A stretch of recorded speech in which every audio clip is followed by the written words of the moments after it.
just this middle ground. And so we just created it. What's the middle ground look like? It honestly looks like your space. It's white, clean, open, fresh, minimal. I just kind of stripped everything from both ends of the spectrum, just took everything out and just made it a good experience, a good service in a timely manner. All of our services are within 45 minutes to an hour, so there's no guessing. And so I think the salon is really great for just busy women or just women that actually care about their time. Yeah.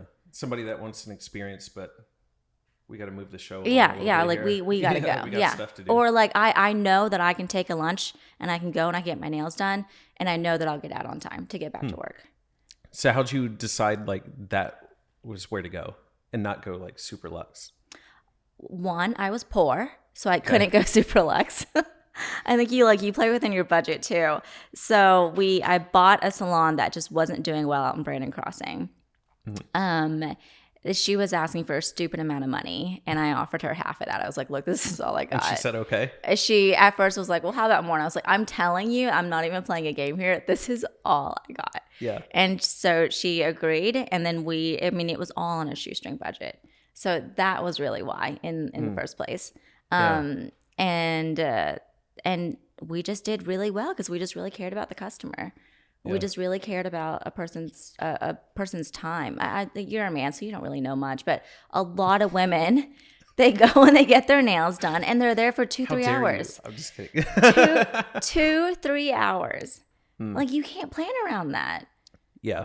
And so, just because we took the time to schedule people in a timely manner, it's made a world of an impact. So, what was the difference between what it looked like before you bought it and after? Oh goodness, it was like horrible tile flooring that was all uneven. Grouting was disgusting.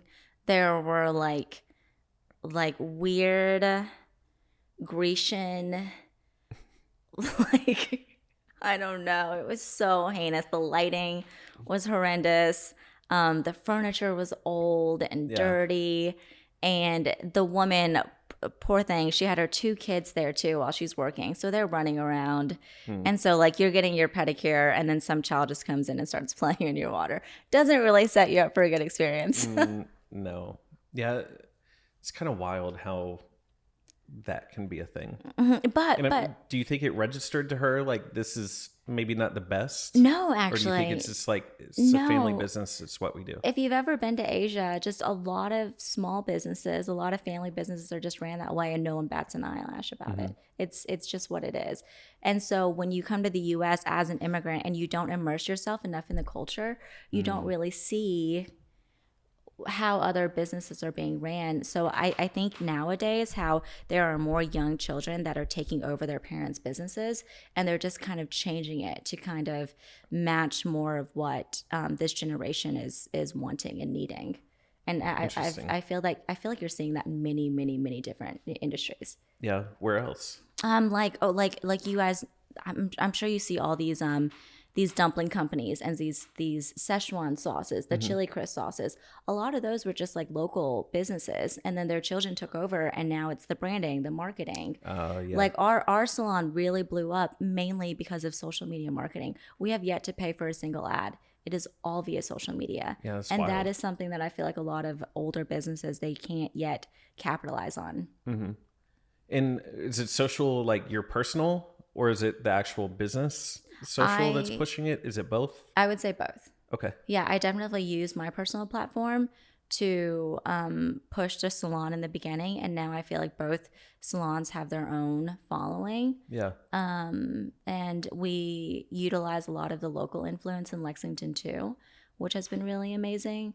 Lexington's got a lot of really great local influencers.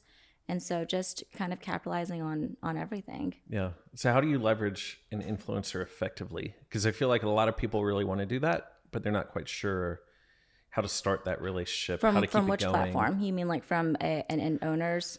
Like from the business owner or from the influencer? From the business side of it. So say I own my own nail salon, for example. And it's like, I know that I want to engage influencers, but I don't know where to start. Like, how do I do that? I think for local businesses, it's imperative to actually build a long-term relationship with an influencer. Like when you're working with really big brands, you're working on a project base. I'll give you this content for this product, or I'll give you this content for this amount of money. And then when you're working with more of a local space, a space that you want people to continuously come back to, I think it's reaching out to different influencers, see what their rates are, and then just offering them honestly what you can offer them, and then hope to keep that relationship long term. Yeah. Do you try to find people that are already coming to your shop before you try to pay? Meaning, yes. Do you try to find somebody that's already a consumer? Yes. Already got that relationship? Yes, because I'm also very aware that people are very specific on who does their nails, and I am the last person to steal someone's client from another shop. I hate that. It makes me sick because I would never want it to happen. I would never want it to happen to me. Yeah. So if you happen to come into the shop and you happen to like your service, I will offer you to be part of our influencer program if that's something you're interested in. But I would never, hey, would you like to? Yeah.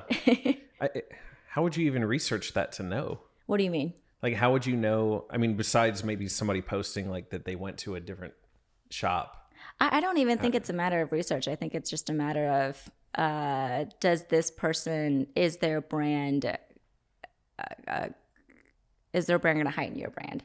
Like, are they, what are they promoting on their brand, and does it do the two brands match? What's a red flag that's not a good fit? What is a red flag? I guess maybe someone that just only promotes food maybe wouldn't be a major fit. Like someone that their page is more of a faceless page, which I feel like is getting bigger on social media, and they're just promoting food. Then it doesn't really behoove me to invite them in for nails.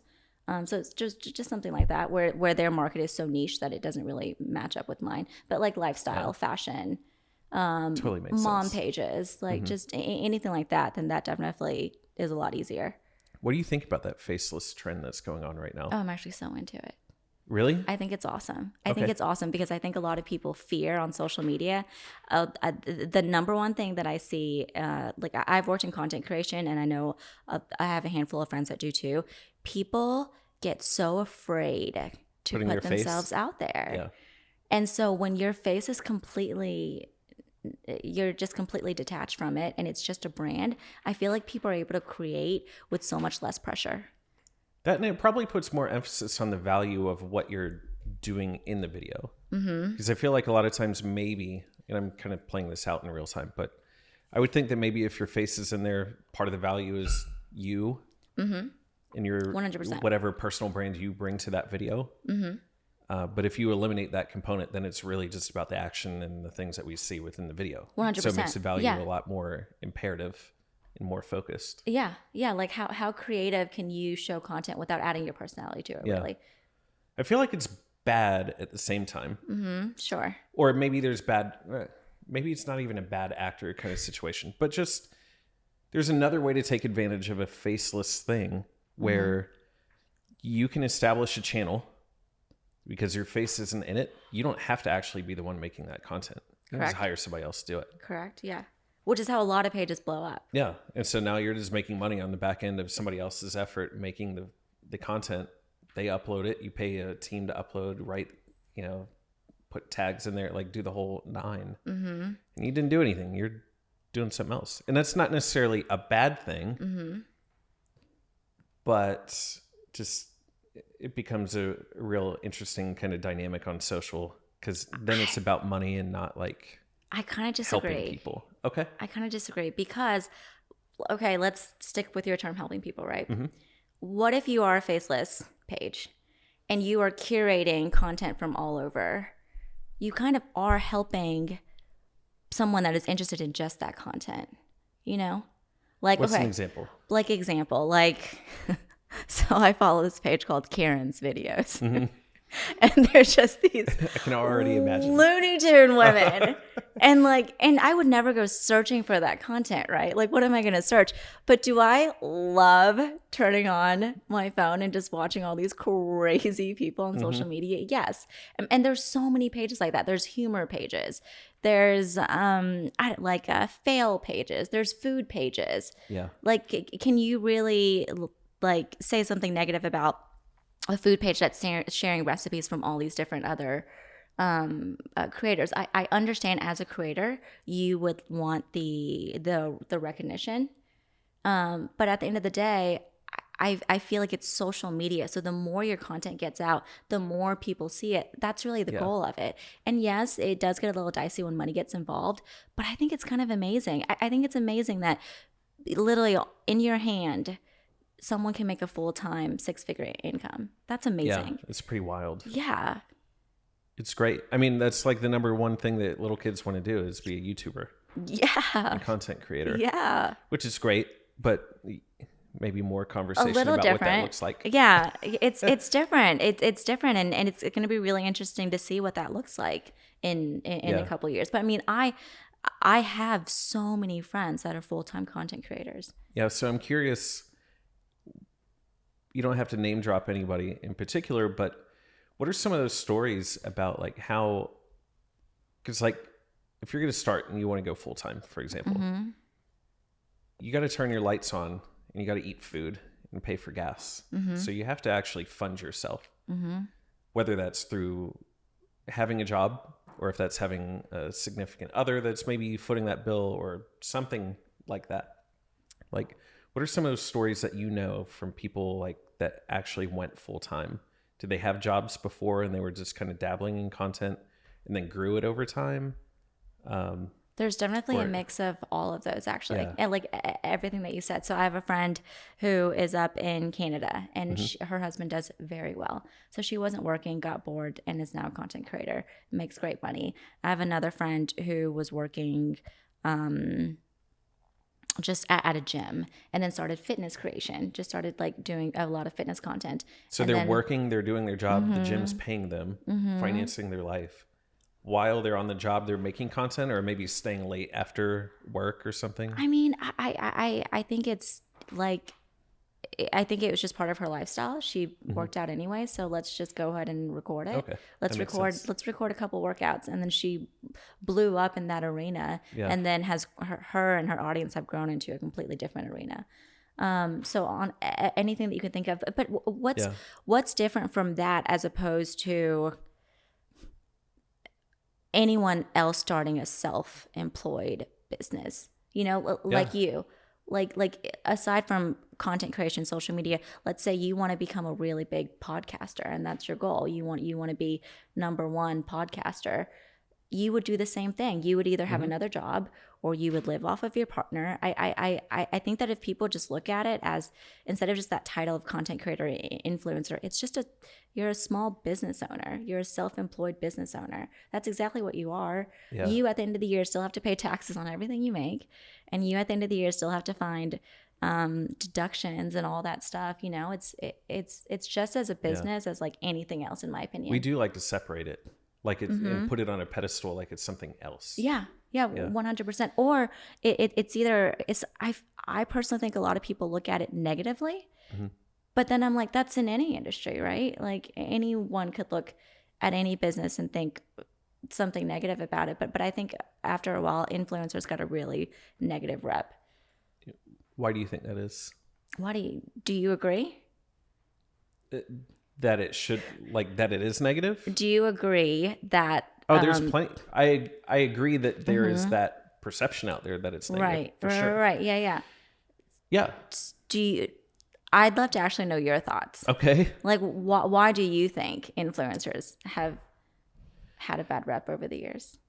I think it might be more of a case-by-case situation, not just like trying to put a blanket statement on there. Right. But the case by case being, you hear those stories of somebody will come into a restaurant and they'll order a bunch of food and then they do the classic, like, but don't you know, like, who I am? Or can't you comp this for me? because I'm going to share that, like, I'm going to make an Instagram story and that's going to go out to my 700,000 followers. And at the end of the day, the business owner, whether they respect that or not, that's up to them, you know? And a lot of people, they need the cash in their pocket today. Yeah. Because you ate the food now. That person made the food and I need to pay them. So like, I don't have time to wait to see if your audience is going to do anything for me. 100%. Yeah. So there's that little bit of ego that kind of comes in sometimes. Again, this is case by case. It's not I think it comes in a lot. Board, I think you nailed it. And I think that's why a lot of influencers get a bad rep. And I think that comes down to not treating it as a business, because you wouldn't do that in any other business. Like you wouldn't. And when you don't treat yourself as a business, then you just look like a clown. You know what I mean? Like you have to treat yourself like a business. I would never just go to, like, I don't know, like if I had product, I would just never go give my product away and then just think that there's going to be some marketing done for it. You know, like in any business transactions, there's contracts, there's deals, there's conversations. And I think a lot of influencers enter the world thinking like, oh, I'll test this out. And then you look like a dum-dum when you expect things for free. You just look so entitled. And I've dealt with it at the shop where people are just like, well, are you going to comp my service? I never said that. I may have. Wait, they say that like at the time where they're going to pay? So there's been no discussion. They do it. And then they ask the question, like putting you on the spot. And I am not one to be put on the spot. Yeah. Wow. Yeah. I think that's one. I'm sorry. Oh, no. I mean, and it just happens a lot. You hear about it all the time. Yeah. Well, I think that signals that person doesn't really have the influence that they think they do. Sure. They're also being very short-sighted. And if that's kind of how they treat their business, if you will, like they're not going to be doing this very long. Yeah. It's like someone sharing a product. Like if I had an energy drink and I started passing it out, but then after I pass it out, I'm like, well, you owe me $3. And it's like, excuse me? And it's the same with an influencer. So I have a friend, a local influencer. He spent a year eating out at all these restaurants and creating content for free, no thought, no question, wanting nothing out of it. And now he does really well with it. And that's, you put in the time, you put in the work, and same with any other business. You would pass out all these energy drinks for free at every event that you can until it's doing well enough that you then create contracts to distribute. Then you create contracts to sell. But it's the chicken can't come for the egg or whatever. I don't know which one. Well, I think it speaks to their vision for what they do, or the short-sighted vision that they do, or that they have. They want to look like an influencer. They don't want to be one, you know? Yeah. Because if you have influence, you don't have to try. Correct. You just have it. But if you want to look like an influencer, well, then you have to, manufacture it by doing things like that are kind of slimy. Or not kind of, very slimy. Yeah, yeah, it's just rude. Yeah. But then also, you ask the perception of influencers, not necessarily good or bad, but maybe their level of effectiveness today in 2024. I think it's highly diminished in a lot of ways because they're still taking the 2018 approach of making a story, or like the outfit of the day, stuff like that. And thinking that they're going to take this product from a company, maybe for free, maybe even get paid to do this, and then maybe talk to them about their engagement rates and try to get some sort of click-through rate number to them. And then hopefully they try to treat it like direct response, you know, like you give me the product, I'll post about the thing and hope to God that we get enough clicks and you get some sales in the back of this. And that just, I feel like everybody is aware of what that is. And so they just don't play into that anymore. And what do you mean by everybody? Do you mean from like the business standpoint, or do you mean from the consumer standpoint? I think on the consumer standpoint. And when I say everybody, that's very general. No. But I appreciate that. I think you're right. Well, and I was going to qualify this a little bit more because I talked to somebody else about this last week, actually. And I think it's late. We hashed this out last week, and I'm trying to remember exactly where we landed on this. I think it's late adopters is kind of where I feel like once the late adopters get it on their radar, then that thing's dead. And we need to start thinking about what the like the innovators are doing.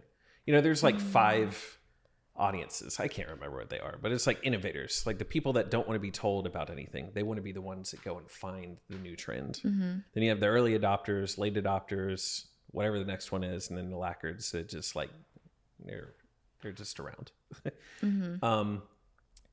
Like the innovators, the innovative influencers that were around maybe like 10, 12 years ago, they were the first ones doing things like trying to swipe up back when you had to have 10,000 followers or more, right?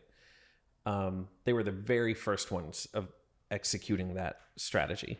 Then you had the next layer of people, like the early adopters, like they wanted to be like that. Then you have the late adopters. In my mind, those are people that are like an average user.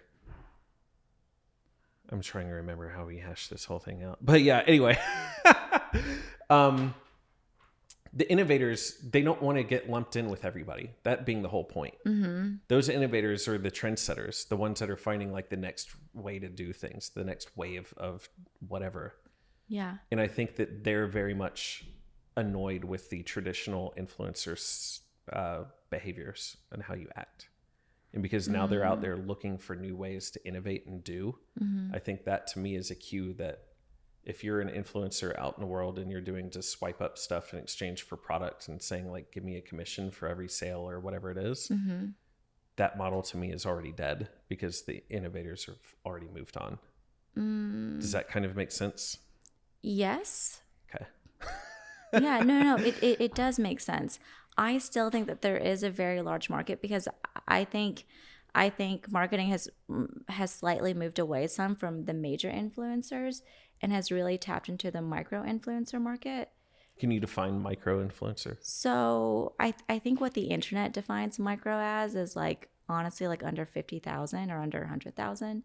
So people where their market is a lot more local and but they still have good engagement. And I think that there is a huge influx in social media now where people actually will say, I get a small commission from this. If you want to support me, thank you. And I've been seeing that significantly more on social media. Whereas I think you're right, for a while it was kind of under this facade of like, here's a product that I'm using. You should try it too. But now a lot of people are like, I genuinely enjoy this product. I think you will too. I get a kickback from this, and if you want to support me, I appreciate that. Yeah. And I think those campaigns actually do well. Okay. Because I think a lot of brands are moving away from, instead of paying an influencer, $20,000 to do this big campaign, they're paying an influencer $20,000 to do 3 months of it. And then, or they're paying them $10,000 and they're saying, I'll give you a commission of sales from there. Yeah. I like I said earlier, it's all about relationships, I feel. Because no one's going to care if Brandon goes to the nail shop once, but they're going to care if Brandon's going every couple of weeks and they see that. Right. It's like, authentic to me at that point, right? Yeah. It was like Charli D'Amelio doing the deal with Dunkin' Donuts. It's like she was the biggest TikToker at the time. Gosh, I'm so removed from TikTok. But yeah. Carry on. But in like, obviously TikTok really had its time during COVID in 2020. 2021 or 22, she came out with a collab with Dunkin' Donuts because naturally in her content, she would just be at Dunkin' Donuts and order the same drink all the time. People wanted to order the Charli. And so eventually it made sense for Dunkin' Donuts to reach out and be like, you want to actually like make this thing official and put it on the menu and everything. So they did. Yeah. So like that makes sense. Right. Yeah. So an influencer that I follow, I love her content. She started doing really silly content. She's like, and she's up in the millions, but doing really silly content where she would put on these 5-inch, 6-inch heels and then say she's testing them out. So she'd run around the house, she'd do flips and cartwheels. And guess what? 6 months of doing that content, who is now sponsoring? Stuart Weitzman. Stuart Weitzman, Chanel shoes, Dior shoes, and that's just, and so like with my local friend, you go to these restaurants, you keep putting the work in, and yeah, eventually brands will see it, especially if you, like you said, already have the influence. Yeah. And they see that your community is enjoying what you're doing, they're engaging in what you're doing, so then it just becomes this perfect match of what can we do together now. And I think that's been really big on social media, where people are just kind of doing them, and then the businesses are coming to them. It only makes sense. So I've been talking extensively in the last couple of months about my health, and then so recently I've been getting a lot of requests for vitamins, like all these different vitamin companies. And I'm not going to do it because I don't just like to try random vitamins. I take what my doctor tells me to take. But so it's just, I feel like that's when content looks real and authentic. Yeah. Well, see, in your audience, your followers probably don't even know you're having those conversations and getting approached by by companies. So it's always kind of interesting what's happening in the back room that people don't actually know about, you know? Because that's a moment that your followers would probably even, like, you would endear yourself even more with them if they knew that you were turning things down that could financially benefit you. Sure. Yeah. But you're not doing it because it's not real. Yeah. And it's not, but they'll never know that unless they listen to this episode. Right. Unless you tell people, yeah. Yeah. And I know I'm not the only one. There are so many people out there that if they actually really, but you'll notice it. You'll notice when people just start taking every single opportunity that comes to them that just doesn't make sense. Like I know you've seen it where you're just like, why are you doing this brand deal? This makes zero sense for you. Well, the longer you can, in my opinion, the longer you can hold out from doing something that's like financially with somebody, like the bigger reputation you can build and the deeper that relationship can actually go.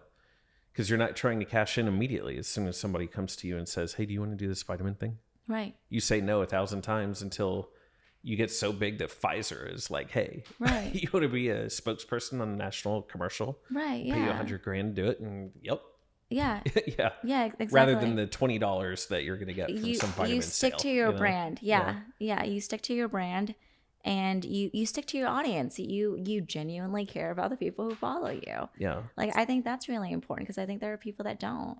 So how do you communicate? You're an influencer that wants to have influence. You don't want to, how do I say this? Like, how do you stay authentic and genuine? Like, for example, what you just said, like you're turning down opportunities that are coming to you. Why don't you go and say that to them? Or is there a way that you could? Should you not? I don't know. I'm asking a bunch of questions in one, but like, do you think if you said something that would endear you to them, like I said, that they would go, wow, Kim's like, she's really got her back. She's not just doing this thing. I guess, but if that's the intention, does that feel selfish to say it out loud? Well, I'm like, if that's the intention, because I think it all comes down to intention, right? So if my intention is to say it so that people are like, go Kim. Yeah. Then I'm like, no. Pat yourself on the back. Yeah. Yeah. So no, I don't often share. I have shared about skincare because I kind of feel like I'm like a fraud. I have really good skin, and I get skincare brand deals all the time, and I don't take them because I used to in my early days, and like, look at this, it's so good for my skin. And then other people would use them. I was like, well, this is trash, and I have really good skin. So then like I just stopped, and now I'm using a product, and I'm working with a very specific brand because I've been using it for months now, and I actually on your visibly own? See a difference. Yes. Haven't marketed, haven't anything, just used it on my own, but hopefully planning on marketing it. Yeah. Hoping that we can get this deal worked out with this company. So I think maybe this goes back to what I was saying a moment ago about like people being kind of in on it, on the tactics, because what you just described is very selfless. And I'm going to actually use this product and really use it, be a real consumer, actually enjoy it. But you with intent being part of that, if you intentionally use it in content, you don't have to turn the camera on when you're washing your face. But if you choose to, then there's the intent there of maybe trying to make a relationship happen with that skincare company, right? Yeah.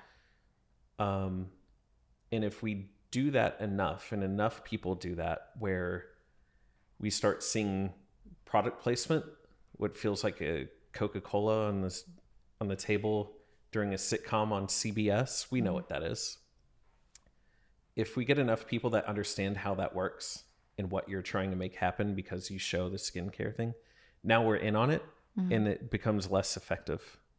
Kind of undermines itself. You know what I mean? So I'm kind of curious.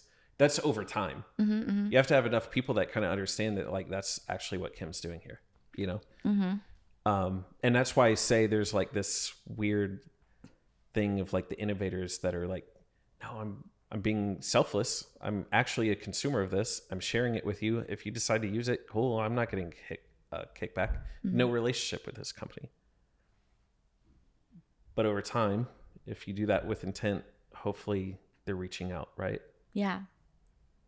So what's the next, like, let's skip ahead a year and a half, 2 years.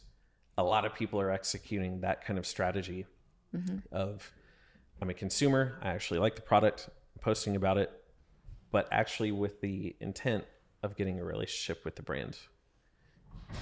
What do you think comes next? How do we influence after that? I think that's such a big question because like I said, there's so many different types there are different tiers of the game. Yeah. Like I'm like minor league. Like almost like T-ball, because I'm not even full time anymore. Like I'm barely working on deals. Like I'm trying to run 2 businesses. And then I have friends that they only take jobs that they get through their agency. And they work with that agency on a plan. It's not even just them. So that's a hard one to answer. Yeah. Because there really are so many different tiers of how this marketing is done and who it's geared towards. Yeah. I felt a little bit like a lot of influencers are almost an MLM kind of pyramid scheme-ish situation. Because it almost feels like at a certain level, and I haven't hashed this out, so kind of talking out of my ass at the same time. But at a certain level, it seems like, and I don't know what the threshold is, what the numbers are. Yeah. I don't know. Arbitrary number. 5 million followers. Okay. That you're here and you're not actually getting to the end consumer who really is going to care about the product. I think you start influencing that next level tier under you of influencers that wish to go from their 700,000 followers and want to be you at a 5 million. Oh gosh. Does that make sense? Yes, but that's so you're influencing people. That's a whole nother game. Does that make sense what I'm saying though? Yes, but that's a whole nother game. Yeah. There are influencers that are just for influencers. Yeah. There are influencers that are just selling courses to help you like gain 100,000 followers, to help you gain 200,000 followers. But what you're outlining right now is that there's multiple games, but we don't talk about it that way. The general public doesn't understand that, I don't think. I think a lot of people that wish to be influencers look at all influencers as their tactics are on the table for them. And it's like, if you're a person influencing influencers, well, that behavior does not make sense for somebody that's new. But that person that's new doesn't know that they shouldn't be doing that. So now it's just like this gigantic confused thing, and they want to know why it's not working. Where's my influence? I'm not growing an audience. Well, you're not doing the right tactics here. So there are also a ton of brands now. So what is Instagram mostly consumed of? Less creators, mostly consumers. That whole platform, there are really such a small percentage of people that are actually creating. And so now so many brands also don't even work with an influencer. They're like, they've taken the influence completely out of it, and they just work with a content creator. and that person, let's say me, I am creating content with my face, with my visual, with who I am, but it doesn't tag me. You have no idea who I am. But I'm talking about a tea. This tea helps me lose weight, yada, yada, yada. And now they have a real person using this, and then they loop that ad over and over again on social media, and that content creator gets paid a one-time fee for that. Now a lot of brands are moving into that field. Yeah. Where they're not even, they just want content. They just want stuff to post because people are saying it's just about how many times you get an ad in front of someone until someone eventually is like, I'll try it. I mean, we have all fallen to the trap of buying something on Instagram. Every single one of us. Just kidding, yeah. I have to. There are so many tiers, so many different levels, so many people doing different things. I think it's interesting. I mean, obviously, you got to find what works for you because everybody's story is different. Yeah, don't let that get you. Like, what is going on here? This thing's swallowing me up right here. I think context matters. And I know I overthink this stuff all the time, but it's the world I operate and live in, finance my life with. So it's kind of my job to pay attention. Context matters as far as like, what is your business? How long has it been here? Do you have a reputation? Do you not? Are you respected? Are you disrespected? Like, all of that stuff matters.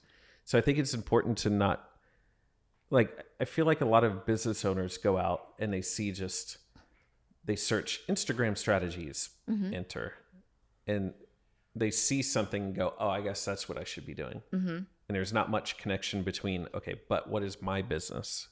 What are we about? Does what I just saw actually make sense for me? So I think a little bit more thoughtful study 100%, is needed. 100%. But it's hard to sift through, how do you know if you should be on Instagram, or you've been on Instagram for a long time, but things aren't working out and you're interested in improving? Like, how do you sift through the BS and try to find something that's actually good for you? Any ideas? I think everything is trial and error. Yeah. Everything is trial and error. See a post, try it. In business, in health, in relationships, in anything, you try it out, stick to it to a couple months, and then see how it goes. But like I said, a lot of people are hiring content creators. So they take themselves out of it completely as a business owner. There is a restaurant, I will not drop the name, but their social media is killer. You would look at it and you're like, oh my gosh, I cannot wait to go here. This is going to be amazing. And then you go, and their space and their service and their product is not as great as what it shows on social media. But you know what? Their marketing team, killing it.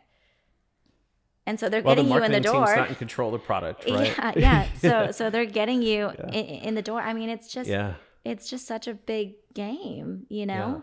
And there's so many different layers to it. See, that's like the inverse issue. It seems like a lot of times is people have a great product, but they don't know how to market it. And then you have a lot of people that have, maybe fewer people that have great marketing, but not the best product out there. Yeah, they just have a lot of money, and they're like, here, take my money and help me do something with it. Yeah. And money doesn't buy you taste, or I mean, I guess it can, but. So how is a marketer, if you were on that marketing team, you're out there killing it, you're bringing people in, but then when people get there, there's not that repeat business as much as maybe that business owner would like, because it wasn't the marketing that was the problem. It was the food, the service, the space, the whatever, right? So how do you stay on a team where you're doing your job and killing it, but the others are kind of dropping the ball, which is hurting the overall reputation of the business? And because you're attached to it, that kind of makes you feel weird. Gosh. Does that make sense? No, I know exactly what you're asking. I don't freaking know. I have no idea. I'm a very direct person. I would tell them, hey, get your shit together, because I'm doing my end of it. But at the end of the day, do you have any skin in the game? Because if you don't, what are you really going to do? Yeah. Because if you don't, why waste that time? And if nobody's complaining to you, you're doing your part, right? Yeah. And then a lot of people don't like being told what to do, especially when it's their business. Most people don't like being told what to do. Yeah. So then. Well, that's frustrating too, especially as a marketer. Whenever somebody knows they need marketing, they need help because they're just one person operating their company. So they hire somebody to do marketing. But then they want to micromanage the entire experience and tell them what to do as if they're their employee and you're just the puppet and they're the puppet master. So, silly story. I actually did a campaign for a vibrator. And and I'm going to tell you guys, it was a really good vibrator, okay?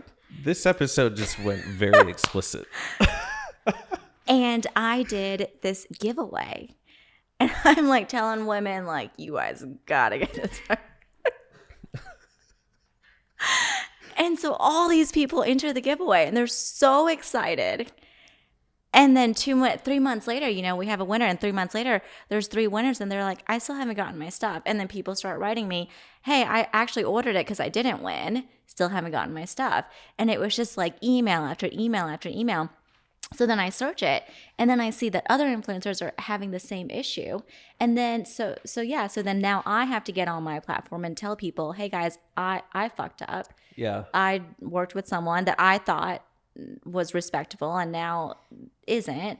And it isn't just me. Other people are doing it as well. But yeah, you never know, because there really are so many pieces to a business. And all you can do is own that. Yeah. Like, you're part of it. You can't speak to why there's no distribution or whatever is going on. But yeah. And then you just couldn't, and then they just disappeared. And I had a really good contract with them. Didn't even pay me. You? They didn't even pay me for my full contract. And what can I do? I'm not going to sue them. Why not? With all my vibrator money. Like,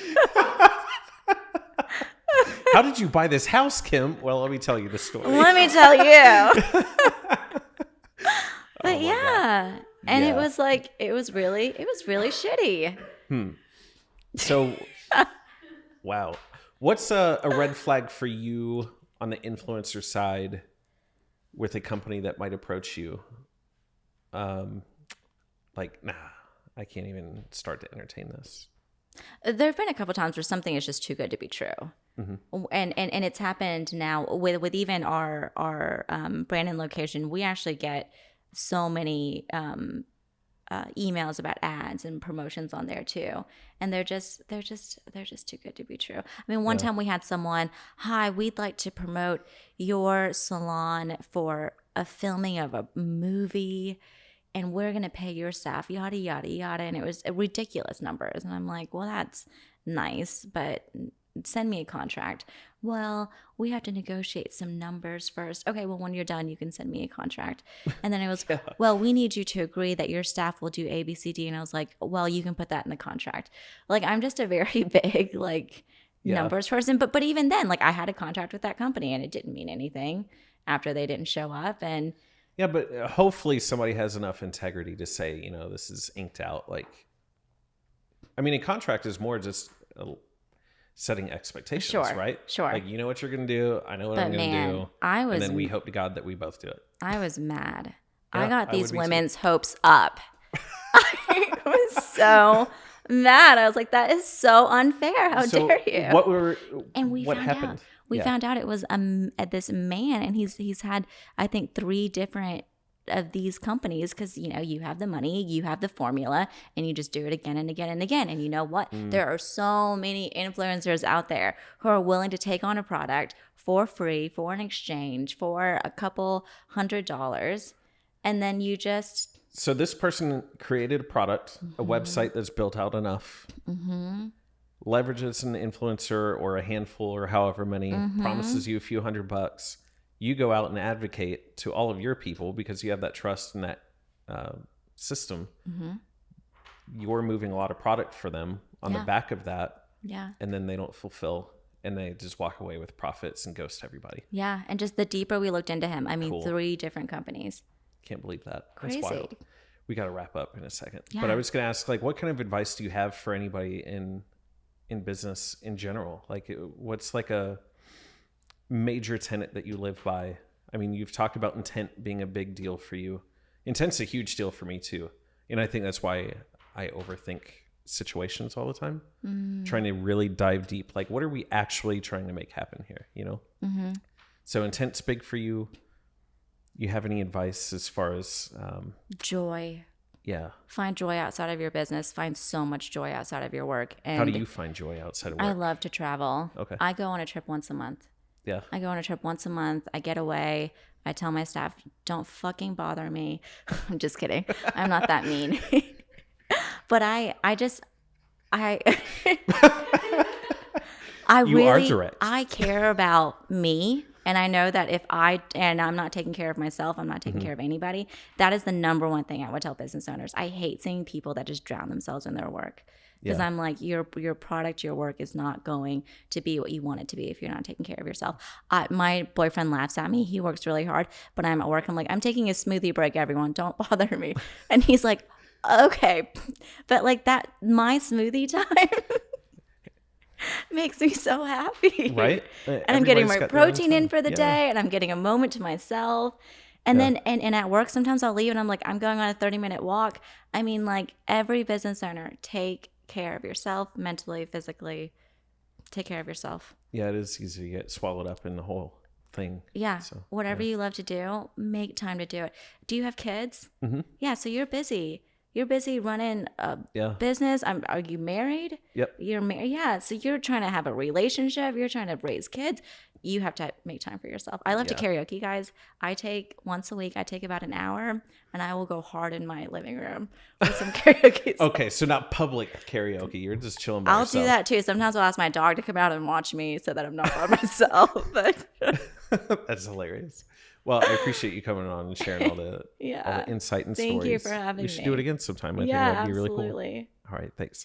Hey, thanks so much for listening to the Lexington Business Show. Go right now, rate and review the podcast. It's how we grow and thrive and how we get more listeners and get to do a lot more cool stuff here on the show. Thank you.